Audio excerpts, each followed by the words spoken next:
Hello दोस्तों, जैसे आपको पता है कि हम अभी चंद्रपुर डिस्ट्रिक्ट कोर्ट में हैं, तो अभी हम आए हैं यहाँ के senior advocate Ravindra Bhagwat sir उनको मिलने को, और उनसे हम जानकारी लेंगे कि किस तरह से सिविल साइड जो डिस्ट्रिक्ट कोर्ट में है वो चलती है। भागवत सर, आपने पहले तो हम आभार है कि आपने आपका समय दिया इस प्रोग्राम के लिए, और फिर आपको कुछ पूछना चाहते हैं कि सर यहाँ पे जो सूट्स फाइल होते हैं उनकी एक क्या प्रक्रिया क्या है, फाइलिंग प्रोसेस किस तरह से है उनकी? विशेष कोई अलग प्रक्रिया नहीं है। प्रेजेंटेशन का एक अलग रजिस्ट्रार का ऑफिस है, COC बोलते हैं, वहाँ प्लेंट हमने दाखिल करना है।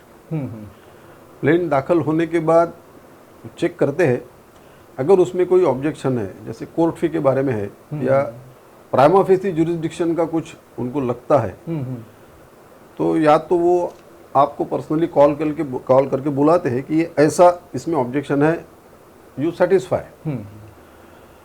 अगर वकील ने बोला कि नहीं आप ये ऑब्जेक्शन निकालते हैं मगर ऐसा ऑब्जेक्शन हो नहीं सकता, तो फिर वो ऑब्जेक्शन राइट डाउन करते हैं और वो फिर जज के सामने जाता है, और फिर इफ जज इज सेटिस्फाइड वो ऑर्डर करते हैं रजिस्टर करने के लिए। अगर नहीं होता है तो प्लेंट वापस करते हैं। ओके। और सर ये इंजंक्शन एप्लीकेशन किस तरह से यहाँ मूव होता है? ये प्लेंट के साथ ही इंजंक्शन एप्लीकेशन लगता है, यानी उसका कोई अलग रजिस्ट्रेशन वगैरह नहीं होता। ओके। प्लेंट के साथ ही वो होता है। जनरली उसको यहाँ एग्जिबिट 5 करके है, क्योंकि वो एग्जिबिट नंबर 5 पे लगता है। प्लेंट एग्जिबिट 1 आता है, फिर डॉक्यूमेंट का लिस्ट रहता है, वो एग्जिबिट 2, फिर रजिस्टर एड्रेस और फिर वकालतनामा और उसके बाद प्लेंट। तो जनरली एग्जिबिट 5 पे लगता है जनरली। उसके साथ ही दाखिल होता है। अर्जेंसी है कोर्ट के सामने तीसरे दिन जब जाता है तो वो इंजंक्शन ऑर्डर पे कोर्ट सुनवाई करता है। एक्सपार्टी मांगा है तो उसके लिए हियरिंग होता है। कोर्ट सेटिस्फाई हुआ तो एक्सपार्टी मिलता है, नहीं तो इशू नोटिस का ऑर्डर होता है। ओके। तो और ये जो यहाँ पे आपने कहा कि जब हम प्लेंट या सूट दाखिल करते हैं तो उसका ये क्या सेंटर स्टिचिंग है हमारा कि टैगिंग रहता है? उसको किस तरह का रहता है, मतलब ऊपर? नहीं, टैगिंग रहता, सेंटर स्टिचिंग नहीं है, टैग। और ये आपके यहाँ पे सर ये रनिंग नंबर का सिस्टम अभी आया है क्या? जैसे अभी बॉम्बे में कैसा है कि रनिंग सिस्टम आया है हमें, तो लोग कंप्यूटर पे फीड होने वाला नंबर, बराबर ना? वही नहीं सर। हाँ। कैसे होता है, अभी प्लेंट समझो आप 1 से 10 है, हाँ। खत्म हो गया प्लेंट 1 से 10, फिर मैं समझो रिटर्न स्टेटमेंट दाखिल कर रहा हूँ, तो मेरा रिटर्न स्टेटमेंट 11 से चालू होगा कि 11, 12, 13 ऐसा पेजिंग सिस्टम नहीं है। वो प्लेंट पूरा होने के बाद जो डॉक्यूमेंट्स लगते हैं, डॉक्यूमेंट्स प्लेंट के नीचे रहेंगे। उसके बाद वकालतनामा, रजिस्टर एड्रेस और कोई मिसलेनियस कुछ होगा तो वो रिटर्न स्टेटमेंट आने के बाद वो उसको नीचे जाता है। तो वो एग्जैक्टली वो प्लेंट के नीचे तब नहीं आता। वो आखिरी में जब एविडेंस के लिए केस आता है तो फाइल अरेंजमेंट करने के लिए या आर्गुमेंट के स्टेज पे फाइल अरेंजमेंट करने के लिए फिर बाद में टैगिंग होता है। ओके। हाँ, जब तक डिसाइड नहीं होता या डिसाइड होने के स्टेज पे नहीं आता तब उसका तब तक का फाइलिंग नहीं होता। ओके। कभी कभी कोई कोर्ट बोलता है कि डॉक्यूमेंट्स, एग्जिबिटेड डॉक्यूमेंट्स आप अलग फाइल करके रखो, यानी उसका एक अलग टैगिंग वो होना चाहिए, क्योंकि वो फिर रेफरेंस के लिए अच्छा जाता है। मगर ऐसा कोई सिस्टम पर्टिकुलर नहीं है कि किसके नीचे क्या होना, वो नहीं है। कभी कभी रिटर्न स्टेटमेंट ऊपर आ जाता है। ओके। क्योंकि जैसा कोई, वो डिपेंड्स ऑन क्लर्क और जज, प्रिसाइडिंग ऑफिसर, किसको हैबिट रहती है कि जो आया वो नीचे लगाते जाओ, जो आया वो नीचे लगाते जाओ, तो वो नीचे चले जाता है। किसको लगता है कि नहीं ऊपर आना चाहिए। जैसे एविडेंस दिया, एफिडेविट एग्जामिनेशन चीफ दिया, तो कोई बाबू उसको ऊपर मिला है ना, ऑर्डर शीट के ऊपर भी वो लगता है। ओके। ऐसा होता है, तो उसका कोई डेफिनेट सिस्टम एज सच नहीं है। Okay okay okay. और जैसे यहाँ पे कोई भी जैसे प्रेसिपी सिस्टम जो एक बॉम्बे में प्रिविलेंट है कि आपका अगर आज डेट नहीं है, आपको कुछ कल आपको मैटर लेना है तो यू हैव टू गिव प्रेसिपी, तो उस तरह का कोई सर आपके यहाँ प्रेसिपी सिस्टम है? प्रेसिपी सिस्टम एज सच नहीं है, मगर एक जनरल सिस्टम ऐसा है कि आपको अगर अर्जेंसी है कोई मैटर में तो आप मामला यानी केस बोर्ड पे लेने के लिए कोर्ट को अप्लाई कर सकते हैं। और फिर बहुत अर्जेंसी है या फिर 2-3 दिन में रखवाना है तो प्रीपोन करने के लिए अप्लाई कर सकते हैं, मगर that is done with the consultation of opposite side. Okay, opposite side के कंसल्टेशन से हाँ, होता है। Court will not order unless opposite side gives the consent, या जज इज सेटिस्फाइड कि नहीं रियल अर्जेंसी है तो फिर वो होता है। ऐसा बाकी कोई विशेष सिस्टम है। और सर मुझे ये पूछना था कि समझो एक कोई सूट आपने दाखिल किया है जिसका जो डिफेंडेंट है वो आउट ऑफ महाराष्ट्र है या कहीं भी है, तो number 1 can he file reply जो उसने उसके स्टेट में नोटराइज करके वो यहाँ फाइल कर सकता है उसको? कर सकता है। और ये क्या मतलब इंग्लिश में कर सकता है या मराठी में ही करना पड़ेगा? नहीं, यहाँ दोनों प्रकार की प्लीडिंग एक्सेप्ट होती है, इंग्लिश में भी और मराठी में, दोनों कोई प्रकार? कंपल्शन नहीं है। Okay okay okay okay. और सर आर्ग्यूमेंट में कैसा है? It has to be Marathi और इट इज इन इंग्लिश, क्या है? जनरली लोग इंग्लिश में करते हैं, मगर मराठी में भी होता है। ओके जिनको इंग्लिश नहीं जमता, या कभी कभी ऐसा होता है कि मातृभाषा मराठी होने की वजह से बेटर वे एक्सप्लेनेशन का मराठी है, करेक्ट ऐसा मेरा तो मानना है। तो करेक्ट। कभी कभी बेटर वे एक्सप्लेन करने के लिए मराठी का यूज होता है, एविडेंस का रिकॉर्डिंग मराठी में है ओके तो वो रेफर करते समय मराठी का प्रयोग होता है, और उसके रेफर करते समय आगे पीछे या उसका इंटरप्रिटेशन करते समय फिर मराठी का भी उपयोग होता है, मगर ज़्यादातर अंग्रेजी में आर्ग्यूमेंट्स होते हैं। ओके। और ऑर्डर्स जो आती है सर वो भी ज़्यादातर इंग्लिश में है, मगर अभी इंटेंसिव करके उनका पॉइंट बढ़ता है या उनके कुछ सीआर में उसका रिकॉर्डिंग होता है, तो कोशिश करके कुछ मैटर्स मराठी में उसका जजमेंट होता है। ओके। सर एक अंदाजन से अब क्या टाइम है यहाँ पे एक सिविल सूट दाखिल करने से डिस्पोज ऑफ होने तक का? टेंटेटिव अभी तो टेंटेटिव बता नहीं सकते, मगर इन एन एवरेज में 4 साल 5 साल लगता है। बहुत कम है, मतलब कंपेयर टू हाँ। बॉम्बे स्टाइल ये बहुत कम है। नहीं, अभी यहाँ 5 साल है, गढ़चिरौली में एवरेज में तो 2 साल में निकल जाता है, क्योंकि मैटर्स ही नहीं है। मैटर्स ही नहीं है। ओके। मगर यहाँ इन जनरल कुछ, यानी ये जो 5 साल में बताया तो सरल तरीके से चलते हैं वो मैटर्स का है। ओके। नहीं तो 8 साल 10 साल 17 साल भी चलने वाले मैटर्स हैं। अरे बाप रे बाप, ऐसा भी है। हाँ। और सर यहाँ पे कोई ऐसे कोर्ट के स्पेसिफिक हॉलीडेज हैं यहाँ के, मतलब लोकल हाँ। कल्चर के हिसाब से? है। जैसे यहाँ पितृमोक्ष अमावस्या है, हम्म।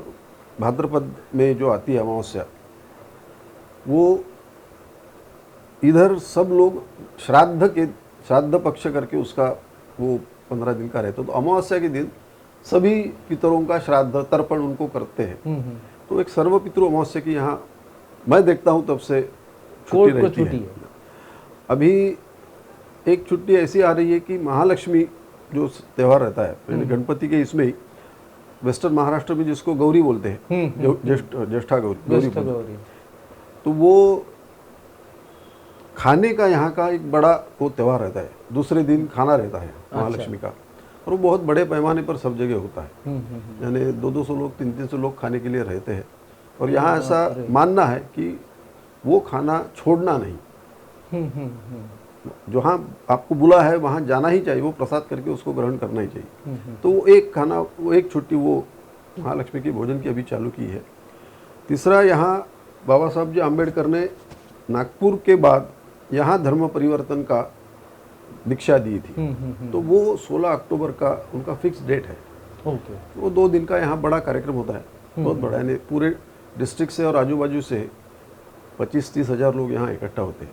तो वो एक दिन की छुट्टी यहाँ रहती है। तो ये 3 एक साधारणतः लोकल, यानी बाकी जगह नहीं रहती। हाँ करेक्ट, ये यहाँ के कल्चर के हिसाब से ये छुट्टियाँ दी गई है। वैसे नज़दीक में एक राजूरा तहसील है, चंद्रपुर का कुछ भाग, यानी राजूरा तहसील पर्टिकुलरली, ये पहले हैदराबाद स्टेट में था, यानी निजाम शाही में था। तो हैदराबाद मुक्ति संग्राम के बाद जब हैदराबाद इंडिपेंडेंट हुआ, निजाम शाही से मुक्त हुआ, वो सितंबर ये में कहीं तो भी एक डेट है, तो केवल राजूरा तहसील में उसकी एक छुट्टी रहती है। ओके। लाइक इंडिपेंडेंस हाँ। From Nizam Nizam Nizam rule. State Nizam state की। Okay okay okay okay. दूसरा मुझे एक सर पूछना था कि यहाँ के वकील मंडली तालुका में जाती होगी, तालुका के लोग यहाँ आते होंगे, तो ऐसा कोई एक स्पेसिफिक डे है यहाँ के वकीलों का कि जनरली ये दिन हम तालुका जाएंगे तो फिर कोर्ट उस तरह से एडजस्ट करे, इस तरह का कोई है? ऐसा जनरल डे नहीं है, मगर हर एक वकीलों ने अपना अपना एक डेट फिक्स किया है। ओके। क्योंकि चंद्रपुर तालुका 4 कोर्ट्स में बाइफरकेट हुआ। जैसे मूल कोर्ट है पहले चंद्रपुर तालुका में था, उम्मुरना कोर्ट है चंद्रपुर तालुका में था, गोंडपिपरी है वो चंद्रपुर में था, और चंद्रपुर का तो है ही। तो ये चारों कोर्ट में जाने के लिए वकीलों को, चंद्रपुर के वकील जाते हैं। कुछ तालुका प्लेस में वकील कम है, बहुत ही कम है, तो वहाँ जाना पड़ता है। दूसरा, यहाँ का डिस्ट्रिक्ट कोर्ट 2 इसमें बाइफरकेट हुआ। बड़ौदा करके एक है, वहाँ भी डिस्ट्रिक्ट कोर्ट है और सीनियर डिवीजन भी है, पहले वहाँ नहीं था। तो वहाँ भी कुछ केसेस गई है, तो वहाँ लोग जाते हैं। मगर हर एक वकील ने अपना अपना डे तय किया है, ऐसा जनरल कोई डे फिक्स नहीं है। मगर अभी कोर्ट को सब मालूम है कि ये वकील या 4-5 वकील है, ये बुधवार को फलाने जगह जाते हैं, गुरुवार को फलाने जगह जाते हैं, तो वो जनरली वो डेट्स एडजस्ट करते हैं। तो डेट एडजस्टमेंट हो जाती हो है। Okay okay.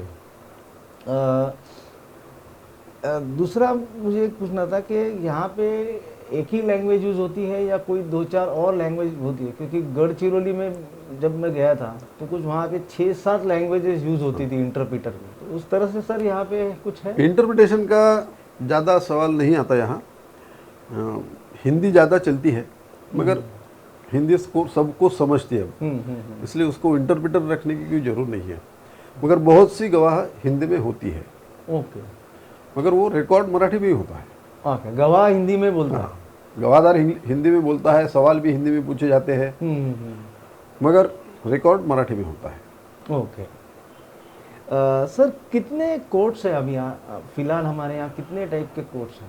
अभी एक प्रिंसिपल डिस्ट्रिक्ट कोर्ट है, बाद में 5 डिस्ट्रिक्ट कोर्ट है, ओके। यानी टोटल 6। 5 सीनियर डिवीजन है, ओके और करीबन 12 या 13 जूनियर डिवीजन है। ओके। यहाँ जूनियर डिवीजन का बाइफरकेशन सिविल क्रिमिनल ऐसा नहीं है। सबके पास दोनों मैटर्स है, सिविल भी है, क्रिमिनल भी है।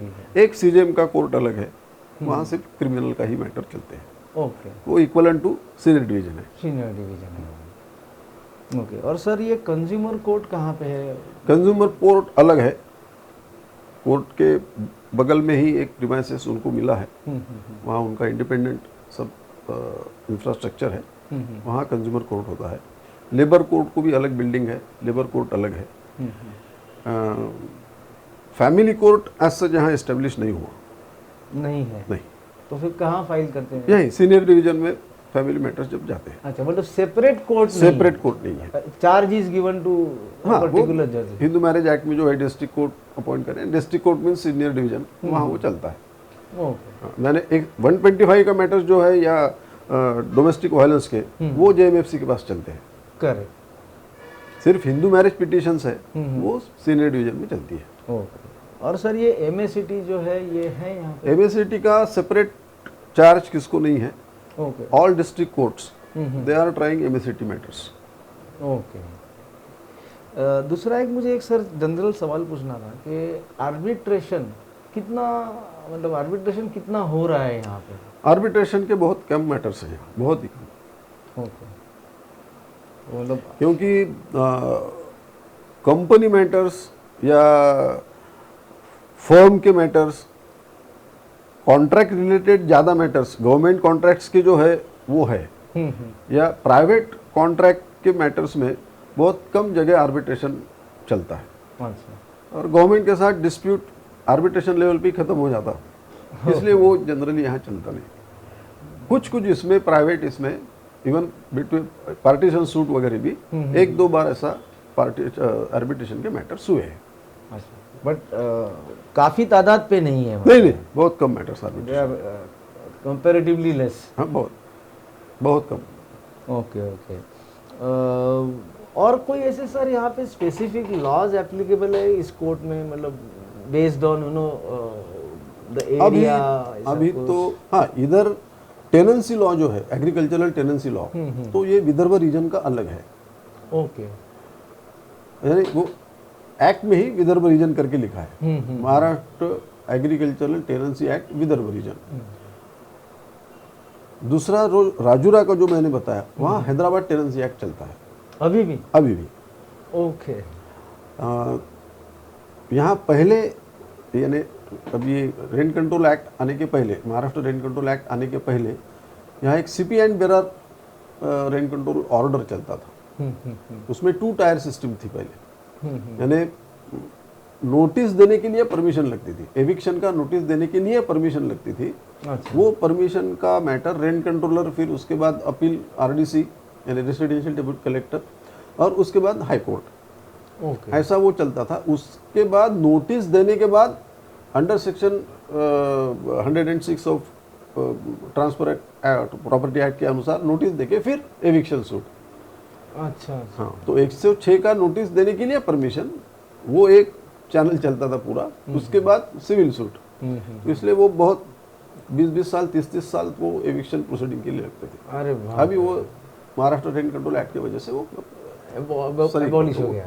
तो मतलब वो स्पेसिफिक लॉ था पहले, बट अभी वो नहीं है वो।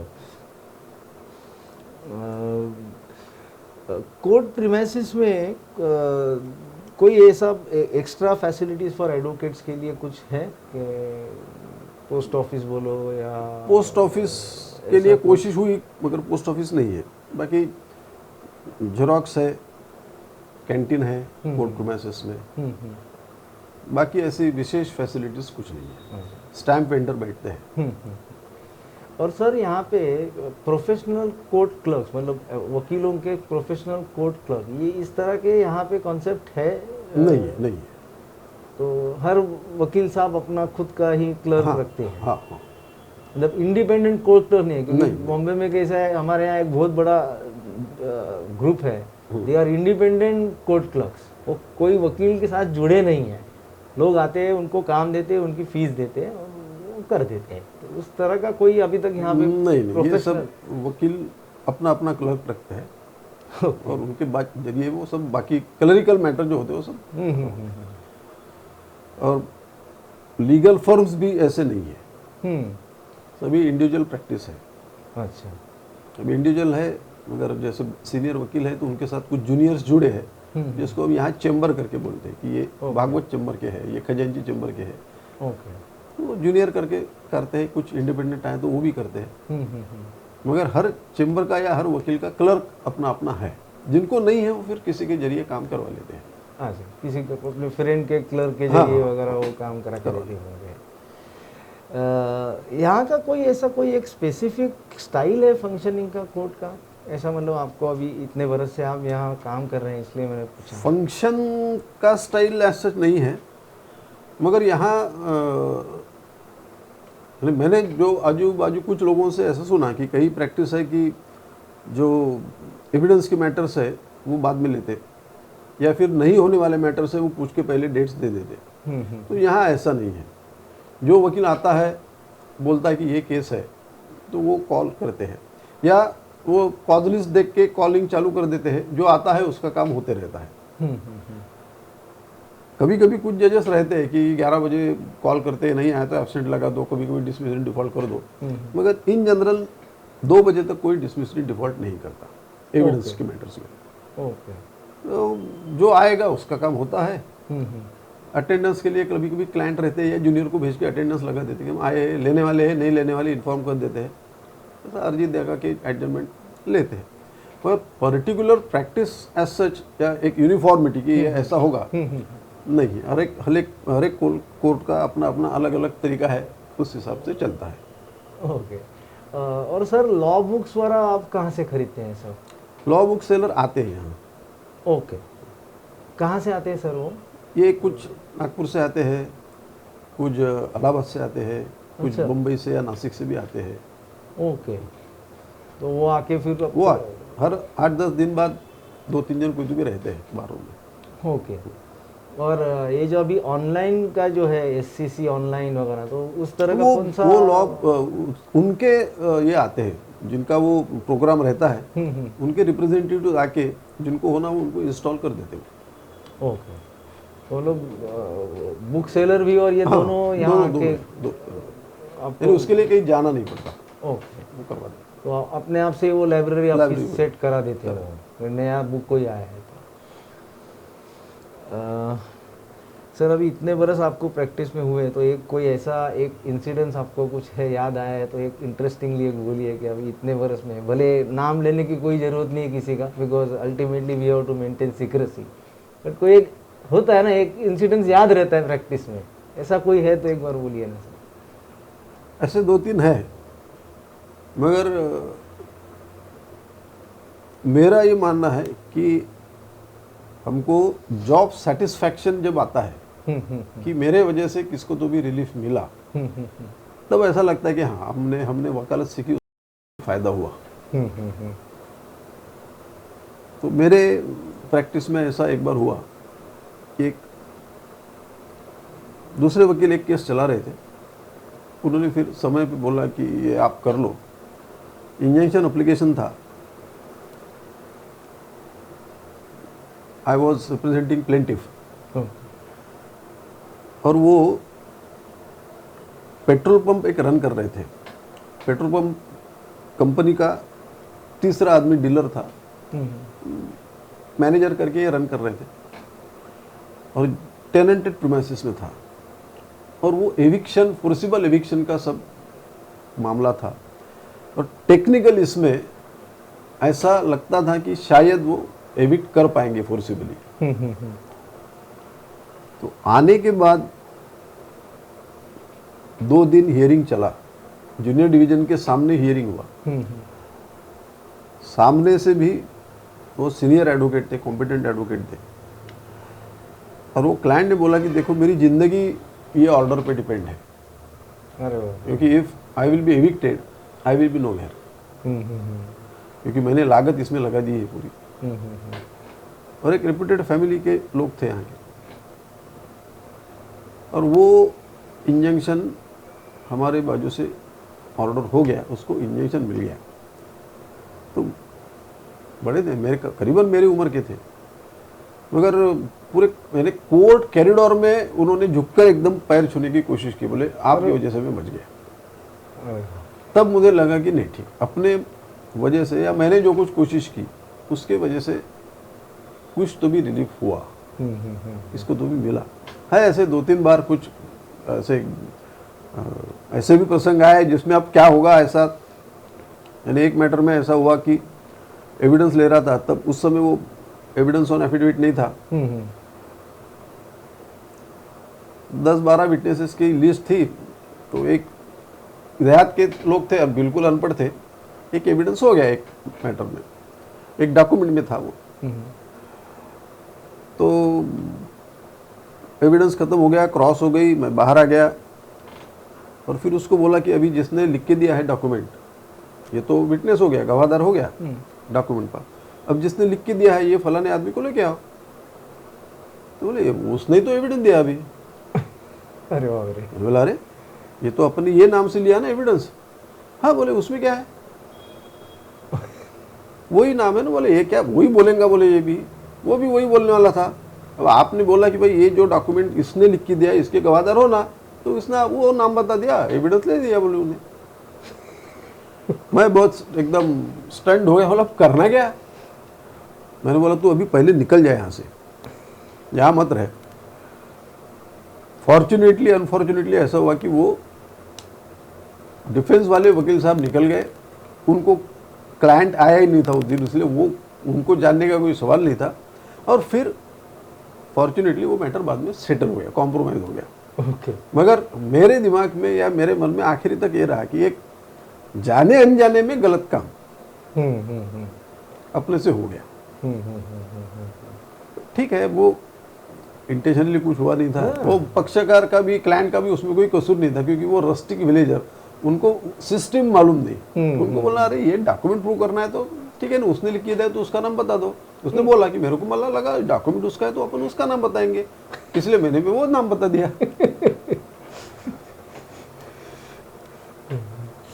तो Bhagwat sir, thank you very much, आपने आपका समय हमें दिया और बहुत बढ़िया जानकारी रिगार्डिंग सिविल पार्ट जो डिस्ट्रिक्ट कोर्ट में चलता है उसके बारे में दी। तो आपका बहुत बहुत आभारी है। आपका भी धन्यवाद। सबके सामने कुछ मेरा परिचय हुआ और आपसे परिचय हुआ और कुछ बातें सबके लिए बताने के लिए मुझे मौका दिया। बहुत बहुत धन्यवाद। धन्यवाद सर, धन्यवाद।